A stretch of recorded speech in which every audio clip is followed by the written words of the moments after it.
Welcome to Cardboard Box Games. I'm Adam. And I'm Adam. Today we're going to be talking about what happened at our tournament. And also... Also we got quite a few other topics. We're going to talk about what our favorite houses are. Yep. And not just our favorite houses in general, but our favorite house combinations. Mm-hmm. We've got a couple tips and tricks. And if we get time, we may even cover some of the new cards. And I guess last but not least... This is episode 12 already. It is, yeah. That's crazy. Let's get started.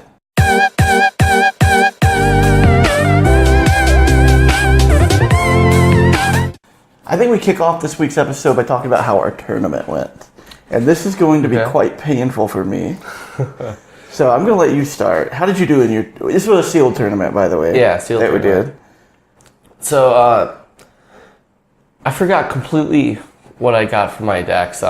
I forgot what houses I got, but I got 2 wins and 1 loss. I also got picked for the surprise winner, and I got this awesome KeyForge mat. It's pretty cool. Yeah, that's an awesome wild wormhole artwork mat that they gave away. Yeah, it was pretty awesome. Oh wait, I had Bromnar. Yeah, I don't remember my houses at all. I played against you too, and I don't remember what it was. But yeah, you did the best out of all of us in the tournament. I really liked my deck. It was very controlling. I felt like I had an answer for every single situation. I had the Iron Obelisk, I believe it's called. It's where whenever a friendly Bromnar creature is damaged, the opponent's keys cost +1 more. Oh yeah, that card. Oh my god. I loved it since I had 9 Bromnar creatures, and I was going to lose my first and second match, but then I got that card and I just ran all my Bromnar creatures into their weaker creatures. I got them all damaged. Yeah, and I stopped them. That's awesome. It was awesome. It was pretty cool. My first match was super close, and what ended up making it close was I had that card that every time an enemy creature is destroyed on your turn, Gain an amber. You capture an amber. You capture an amber. I really have bad memory on this today, but I think it was. I know it's Sanctum for sure. Was it a Sanctum card? Okay. Yeah. I don't know why I had in my head it was something else, but either way, I thought it was a Bromnar card. I might have to look that up to make sure. I just wish I had my deck with me that I played. But anyway, the card gave me the ability to really keep my opponents from forging for a long time in that first game. So he would get to the point where he can forge, I would stop him. But he would also stop me too, because he had a lot of capture, and he had a lot of... I had this huge creature board. This is 2 keys to 2 keys. Huge creature board. I probably had 6, 7, 8 amber captured of his. Yeah. He, on the other side, had basically no creatures, and he had the Lash of Broken Dreams, that thing that makes your keys cost 1 or 3 extra. Yeah. And he top decked. He had already been through his deck one time. I'd been through my deck. He top decked his 1 board wipe he had. Oh, wow. Wiped my entire board on his turn. Took his 3 chains, but he had gained so much amber from all the amber I captured, I couldn't win that game. I think I would have won that game if it wasn't for that top deck, but... Yeah, for me, my first game I had like 18 creatures on the board. My opponent had no like controlling cards at all, so I just kept reaping with all. You destroyed them? Yeah. And that's what happened with my second time. But then my third time, no, that's lucky. The Gateway to Dis. So I was 0-1 at that point. 0-1. My second match, I felt confident because the person I played against was a really good player, and I felt like I could go in and my deck, I felt like was doing good. It was doing okay. And I just got destroyed. This person's deck made a ton of amber. Like a ridiculous amount of amber. And my deck did not make amber. So raw amber count on my deck was like 6. Like it was super low. And then, so I got destroyed as I'm 0-2. And then the third match I ended up playing you. Yeah. And I started out in the lead again. But you ended up closing it out. So I finished 0-3.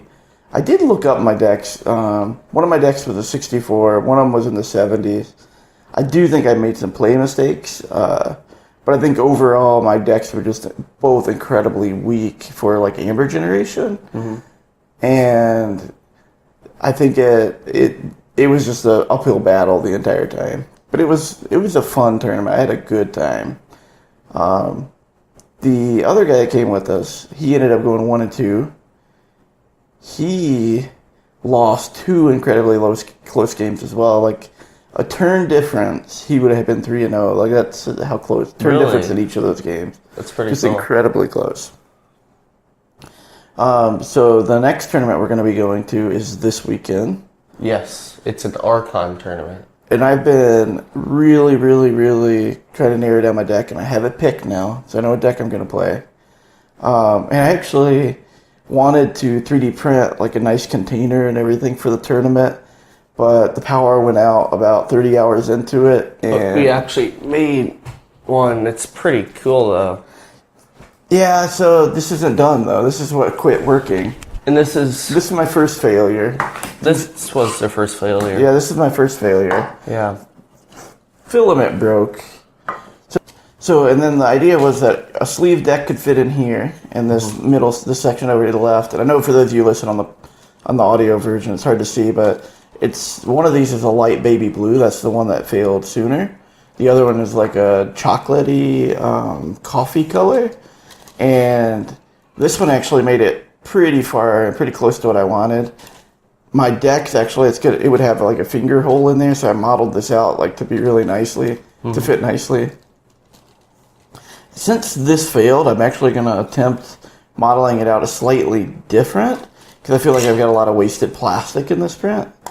But I'm not going to have it ready for the tournament, and I'm a little bummed by that, because I don't have good storage options for my decks, and apparently also everyone in the house hates it when my 3D printer runs. So You run it at night, though. I have to. It has to run nonstop. And then one time it failed, and all we heard was a ticking noise at night. That was this one. Well, there goes Amber everywhere. So that was kind of our tournament results. Like, Yeah. if you think about going over to our next topic that we've got, I'm picking up Amber off the floor right now that I spilled all over. So the next topic is or should we? Yeah, we'll just do houses next. Our favorite houses, okay? House combination. House combinations. So one of my favorite house combinations is anything with Sanctum and Bromnar together, and maybe like a controlling house like Shadow or this, because I love Cleansing Wave and Fire Spitter together. It's an awesome combination. If you don't know what that is, Cleansing Wave is heal 1 damage off every creature, and for each creature healed, gain 1 amber. And for Fire Spitter, before attack, deal 1 damage to every enemy creature. And I just love that ability. I just send Fire Spitter and attack with the rest of my creatures that I want to attack with, and then use Cleansing Wave next turn and heal everyone. Yeah, could you imagine a Maverick card that was like Cleansing Wave so you could play it on the same turn as Bromnar? That would be awesome. It'd be amazing. Yeah, I do like that fire. And I actually was playing somebody at work yesterday during lunch, and I did that same thing. So it was like, and I gained like 8 amber in that 8 turn. amber, wow. When I first looked at Cleansing Wave, I felt like it was a pretty bad card, but it's actually surprisingly fun and awesome. Depending on what cards you have in your deck. It can be a dead draw. Yeah. But I mean, more times than not, it gets me 2 to 3 amber. Yeah. More times than not, I've actually gotten 5, 6, 7 amber from it. Like, it's crazy powerful. Early game is horrible, and then you just discard it. Yeah. I don't think it's a card that you'd want to hold on to. But maybe I missed it. Maybe I'm even evaluating that wrong. I don't know. I never held on to it. I just got it at the right moment all the time. Yeah, it actually, if I open that in my opening hand, I mean, I'm trying to think, like, would I hold on to that? Because, I mean, you think about the power of gaining 6 or 7 amber. It's pretty strong. It is, yes. But you need the creatures to do it. So it would depend on how the board state is shaping up. And how many creatures you have. Typically today I have my hold on to that card. And Fire Spitter the same way. I just get that guy on the board as soon as possible. And then... Yeah, so... I think, to me, my favorite house combination is Logos and Shadows. And I know that's sort of a weak answer. because I think Shadows is by far the best house, and I think Logos pairs with it so well that it just sets you. And I'll give you kind of like the example. I played against a deck at work one time, and I'm trying to remember when it was, but anyway, the guy was playing Shadow, Logos, and Untamed. Like my probably favorite house combination of all, like for the three. Yeah. And he had so many draw effects that he literally like at one point had like 15 cards in his hand. 15 cards. Wow. Like he had three Quixo guys that when they had to fight and they got skirmish, you draw a card. He had 2 Doc Booktons out on the board that when you reap, you gain 2 cards. You gain a card for each one. A card, okay. He had library access. He had wild wormhole. He had sloppy lab work. He had like all of these things that he was pairing together, and it was just incredibly powerful. And then you tie that on top of like a Shadow with like bait and switch and lights out and cards that will like urchin and things that just steal and pick away at your amber. It was just insanely strong to play against that. To the point where I actually felt like the Untamed, which had 2 hunting witches in it, wasn't quite as good as the other 2 houses. But it was like he was able to double full moon and play a couple like Untamed, and he gained like a ton of amber from his Untamed creatures. But you think about drawing all those cards and being able to do that, like that was just insane. Yeah. And I'm like, oh man, I am gonna be dead this game. Like there's no way. But I made it super close. I actually, I got it down to where it was 2 keys to 2 keys, and at the end, I was able to gain like 10 amber on my last turn, but he was not able to stop him from forging because he had gained 1 too many amber for me to be able to stop him, and I was super bummed about that. Like when he stopped at 7, I'm like, all right, I could stop this. I stopped it, and he gained 1 more, and I'm like, no. So yeah, I really, really, really love Logos and Shadows together. And actually, the deck that I'm going to be playing in our next tournament has Logos and Shadows in it. I don't think it's as strong as the deck that was played against me, as far as like the cards that are in there. Are you playing the Mother of Friendship? That's the only deck I'm playing Steel Kettle? Steel Kettle of the Center. And then I think it's got a SAS rating of 84. I think so, yeah, around that. And I've been keeping track of my record on the Crucible with that, and I'm like 12-2 on that. Wow, Crucible. That's pretty good. And I've played like there's one guy that I'm at where I work that's actually hoping to come to the tournament, and him and I have been practicing, and we've had some insanely close, tight games because I think both of our decks are actually really, really equally powered, and it comes down to just making the right play decisions. So that's what I'm having the most fun with right now. But I also want to talk about like some of the other houses. So Mars, for example. If you open a deck with Mars, what are you thinking? I'm thinking it's horrible right away. Yeah, and I do too. Yeah. But I think I saw the other day that the first deck, let me see if I remember. I'm fairly certain that I saw the first deck to make power level 3 has Mars in it. Really? Yeah, and if not, it was a power level 2 deck. And the Mars that they had in there just seemed really strong. So I feel like Mars doesn't have independently strong things. I think Mars has strong combinations of things. Does that make sense? It does make sense, yeah. And I don't think I've gotten a deck yet where I felt like my Mars is like so awesome. Like you get a deck with a ton of John Smiths that allow you to start like reaping and doing things with other creatures. Like, but I have played against Mars decks on the Crucible that I felt like were extremely good. I will say my deck has a lot of poison, and not a lot, but enough poison. And it's got that artifact in Logos that taps to blow up like a damaged creature. Yeah. And man, do big creatures hate that. Like it's literally like think, blow up. And I purposely put like the good creatures on the flanks because I want to dodge that one discard. Don't destroy it. Hand of Dis. Hand of Dis, yes. And now I need to realize that there's actually cards that destroy the flying creatures also. Oh, I know what guy you're talking about. My creature that taps or reaps to blow up destroy a flank creature. Exactly, it's a shadow creature. Yeah. It's elusive and it's rare, I believe. Yeah, it is, yeah. Yeah. And then the other card that I really love in the deck I'm playing is Snecklifter. That's by far one of my favorite cards. And I too, honestly will hold on to that card as long as I have to now, which has bit me twice. But out of the 14 games that I played on Crucible, 12 times it was amazing. 2 times, like, they never played an artifact. And I'm like, how does the deck not have an artifact? So that card, if you don't know what it is, it's when you play it, you get to steal an opponent's artifact, and if it's not of any of your houses, it becomes shadow. Yeah. And they don't get it back. Yeah, it's awesome. I just keep it. And I've actually cycled through that and had it twice in a game. Twice, wow. It was, I think, honestly, the long games I win, the games that are back and forth, that card is one of the reasons, because there's that Untamed card that a lot of people play where it's like you tap and you steal 1 amber if they have more than 6 or more.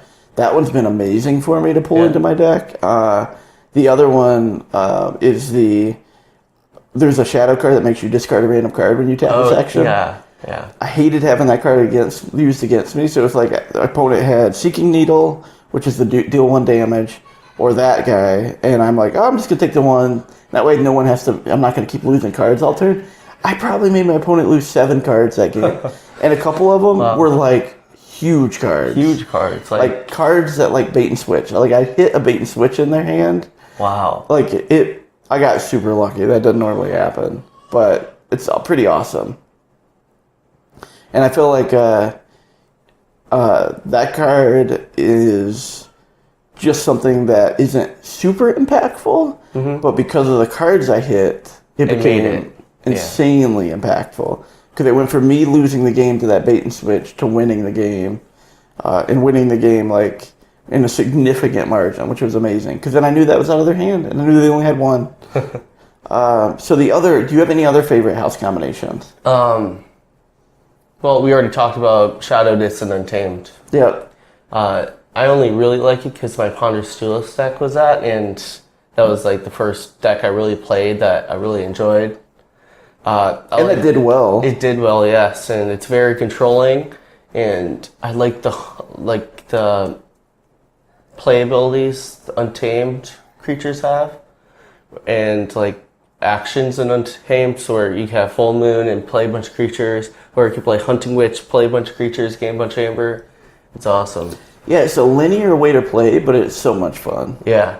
And then it's like, you have that Hunting Witch out, and if you position it in a way that there are other creatures that are just bigger threats, or you protect it with like a Shadow Self, or you protect it with a taunt creature, it turns out that Hunting Witch is a must-deal-with creature. Yes. And I love that, because I love like playing a creature that I feel like someone has to deal with. And I also think Witch of the Eye also falls in that. Like, I love a Witch of the Eye deck. Alright, so I'm trying to think of like what my second favorite combination of houses probably are. And I'm going to go with, and this is again, I think if you have a deck that doesn't have shadows, so I was thinking about like, what if I didn't have shadows? What I really like is a deck like Brobnar and Dis, and I like the way those two work together quite a bit, because Brobnar is this big powerhouse of creatures that can get in. Yeah. And one of my favorite cards in Brobnar is the Gengar Chieftain. Oh yes. So yes. I have a deck that's got like 3 of them in it, and it is just unbelievably strong. And Gengar Chieftain is the one where you play it all 3 and low power creatures die? No, Gengar Chieftain is the one where you ready and fight with a neighboring creature. Oh, right. And a lot of people don't think of Brobnar being controlling, but it actually is. So the deck with 3 Gengar Chieftain has 2 Grenade Snibs. 2 Grenade Snibs? Grenade Snibs, that one that when it dies, your opponent loses 2 amber. Yeah. So my opponent will be at 7 amber. They look at me, I don't have shadows. Maybe let's put them at 6, because maybe they're scared to like burn the stockpile or something. But either way, they've got enough amber to forge a key. It doesn't look like I can stop them. And the houses that I play, are it's a little bit more rare for them to stop them, if that makes sense. Yeah. There's a lot of cards in Brobnar where it's like if you have 7 amber, a couple. Yeah. If you have 7 amber, your opponent loses 4, I think, for burn the stockpiles. And there's a creature that I really like, something Lemire Flamefist or something like that, where if they have 7, they lose 2, which is really good. But if they're not at 7, let's say they're at 6, I have 2 Grenade Snibs and a Gengar Chieftain, and then that Goblin War Chief that returns everything to my hand. Yeah. So it's like, I play Grenade Snib, I play Gengar Chieftain, I ready my Grenade Snib, I send it in, he dies, they lose 2 amber, I return things back to my hand, I play the Gengar Chieftain again to either send another Grenade Snib in if I want to use another one, or if I want to attack with one of my poison creatures or whatever it is. That is just so much fun to me. And then you pair that, in my opinion, with the disc creatures that are out there, and it just gives you some controlling aspects. So I love like Succubus. I love cards that prevent your. I'm trying to remember the name of it, but that fairy guy that only lets your opponent play 2 cards a turn.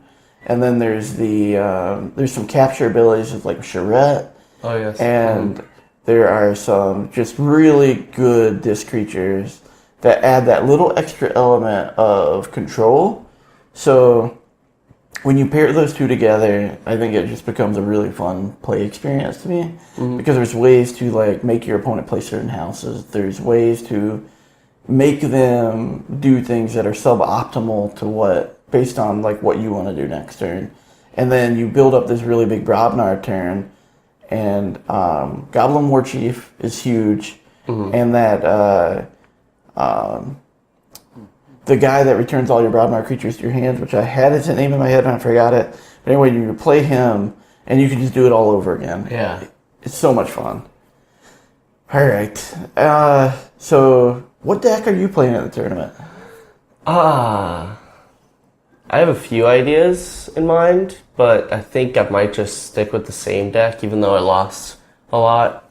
You only went 2-1 with that deck at the last one. I thought I lost completely. Oh no, I did actually win. I don't think you've ever had a really bad tournament yet.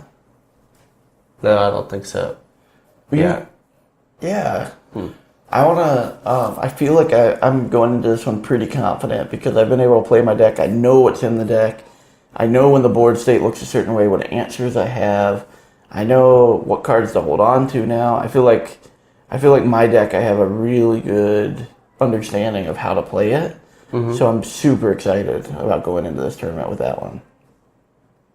All right, so we also wanted to start this tips and tricks section, and this a lot comes from teaching new people how to play. Yeah. And this is something like for those of you that are experienced KeyForge players to keep in mind, because new players make a lot of these same mistakes. I made these mistakes. You made these mistakes. The people that I'm trying to teach, I'm trying to get as many people as I can involved in KeyForge, constantly misunderstand like how this stuff works. So I think this tips and tricks section is really just a reminder, or if you're new to KeyForge, welcome first off, and then hopefully these things help you too. The first one is shields. How they actually work, shields, however we're gonna call it. And I'm gonna let you take it, and maybe you can talk about like how they actually work, and then we'll talk about how most people play them. I was going to do it the other way around, but either way, Okay, so before, me and Dad used to play shields how they always stay the same all the time. So then the first time we ever played with shields, he had Sanctum, and he just dominated the whole entire board. Like, none of our creatures could even compare to that. But then we realized that shields regenerate after your turn's ended. So that's pretty interesting to us. So if your shield is 2 armor, and someone comes at it with 2 power creature, then the shield's depleted. It's no more shield or armor for that turn. Yep. And I thought that was pretty interesting. It made a lot more sense. It did, because when we first played, and I've actually seen other players that I was playing against, and actually at work, were having the same confusion. They're like, man, shields are so tough. And they're like, well, I guess I'm just going to play this anyway, even though it doesn't do anything. It'd be like do 2 damage or 3-2-1. And I'm like, well, what it does do is it's knocked off the shield for the turn. And they were like, oh, okay. So that changes what I want to do now, because I thought the shield was just going to always apply. Yeah. And I think this comes from like some other games that potentially have sort of mechanics like that, where the shield is just always on. Like it just blocks the damage straight up, and it actually can get hard to keep track of in a game, especially when you have a big creature board. So especially when you take like 3 damage and so your shield's depleted here, but then over here it's not depleted, and there's just a lot of mechanics to keep track of. So sometimes it does make sense to actually use shield tokens and then like pop them off and put them back on, just so you can kind of keep track of where they are with shields that turn. Yep. But this was game changing when we found this out, because at the time we were like, man, Sanctum is just so strong. Yeah. Like you can't get punched through those shields. We thought they're like the coolest thing ever because of those creatures. We couldn't even like defeat them at all, except if we had like Gateway to Dis to blow up the whole board. Yeah, and then you'd get like we'd get creatures that gave other creatures more armor, and like it's just ridiculous. The other tip that we wanted to talk about is the abilities on the card, the order of the cards. Yeah, so there are a lot of cards where like I'm trying to think of an exact example of one, but there's a shadow card that gives you 1 raw amber when it on the card, and a play ability that if your opponent has more, or actually this might be one or more amber. That's a Sanctum card. It's a logos card. So when you play this card, it has a play ability that if your opponent has more amber than you steal 1 and draw a card. But it also has the raw amber on it. So what order does that happen? And that has been a confusing point for a lot of... Like, it was confusing for us. Oh, yeah. I think I am talking about the same thing, but we'll see. Because the problem with the card that I just talked about is, like, say your opponent has 5 amber and you have 4 amber. Okay. You play this card... So on its face value, it looks like your opponent has more amber than you, so you still want to bring it over and draw a card. But because you get the raw amber before you put that into your amber pile, now you have 5 and they have 5, and it's an equal amount. So the playability actually doesn't trigger. Oh wait, I thought the playability was draw a card. So you're probably talking about a completely different card. Yes, I am. Yeah. Yeah, so I'm talking about the card where you play it, you draw a card if your opponent has more amber than you and you've stolen an amber that turn. Oh, okay. So what has happened a lot of times is that raw amber will set you equal, and the question is, do you get that raw amber before or after the playability? And I think that is the biggest thing that we want to talk about here. So regardless of the card, you get your amber first. You get whatever at the top of the card to the bottom of the card. Yeah, so if you look at a card and it gives you amber, you get that before the playability. Exactly. So regardless of what the card is that Adam and I are talking about, if there's a card that looks at the amount of amber your opponent has, and yet it gives you amber and does a comparison between it, just remember that you have to get your amber first before that comparison happens. Mm-hmm. That is the card that I'm thinking of right now. The logos card that I'm thinking of is actually logos or shadows. Man, I need to bring my deck with me next time. But anyway, I'm pretty sure it's a logos card. It actually gives me an opportunity to gain 2 amber that turn if I want to, and draw a card. Because I gain 1 for playing it, I can possibly steal 1, and I can possibly draw a card. So, like, if you had a card that was just like, gain an amber, steal an amber, draw a card, that's pretty darn strong. That is, yes. That's incredibly strong. So it's a conditional statement that your opponent has to be ahead of you on amber. But yeah, so if you have a card that has any sort of ability, any ability at all, just remember, top down. So there's probably going to be cards that have multiple abilities. Yeah. And top down for those as well, too. I've never seen this yet, but if there are 2 play abilities on a card, the top one would happen first, and then the second one would happen. Yeah. it'd be really weird, and maybe they'll do it one day, but... so that was the two things that we kind of noticed that are a little bit confusing for people. Yes. All right. So I think that's going to wrap us up for today. You got anything else in closing? I think that's it. All right. Well, I think the one thing I want to say is I'm actually going to do well at this next tournament. I'm not going to lose again. You aren't? Because, like I said, I really have got a good understanding of what cards are important in my deck, and I think I have a good shot of actually doing well. If my deck had a bait and switch, though, that would just be good. It'd be amazing. Like a topping. Wish I could find the exact same deck and just be able to pick out one card and replace it with a bait and switch. Like I have 3 ghostly hands. Oh, yeah. And actually, that's in my Galveston deck. I have 2 ghostly hands in my Steel Kettle deck. But, so I have like a lot of raw amber generation, which I'm super excited about. I feel like I'm going to 3-0 this tournament. But we'll see. How do you feel? I don't know. I just need to keep practicing. Yeah, I mean, the last 2 sealed tournaments have been rough for me. The last chainbound event we did, I did pretty good, 2-1. You did, yes. Yeah. And I think I can do at least 2-1 this time around, if not 3-0. That's my goal. We'll see, though, because it depends on what decks people bring. Because my deck is weak to certain decks, and I may run into those. That's it for me. You got anything else in closing? That's it. I hope you guys have a great week, and I can't believe we're already on episode 12. This is insane. It's awesome. Age of Ascension is coming out super soon. Actually, they announced recently it's going to be May now, so it's not April, which is actually I'm actually happier about, to be honest with you. Yeah. And I think it might even be the end of May. All right, everyone. Keep gaming. Keep gaming. See you next time. Bye.